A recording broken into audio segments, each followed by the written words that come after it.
قوم کے غریبوں نے جن کو 78 سالوں سے ذلیل و خوار کیا گیا، مختلف نظریات کے نام پہ، مختلف جماعتوں کے نام پہ، مختلف مسالک کے نام پہ، مختلف علاقوں کے نام پہ، مختلف برادریوں کے نام پہ، خدارا اس غریب نے جموں و کشمیر جوائنٹ عوامی ایکشن کمیٹی کو اپنا مسیحا سمجھ لیا ہے۔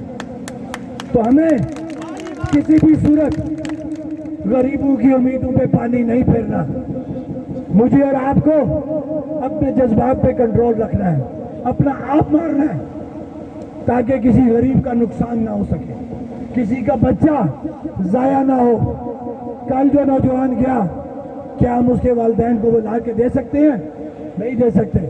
یا وہ 3 شہید جو آج ہم میں نہیں ہیں، ہم ان کے والدین کو وہ کبھی پوری کروا کے دے سکتے ہیں؟ نہیں دے سکتے۔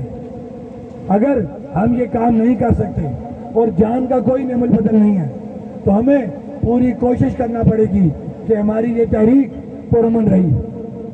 کیونکہ اب میں اصل مدعا کی طرف آتا ہوں۔ الحمدللہ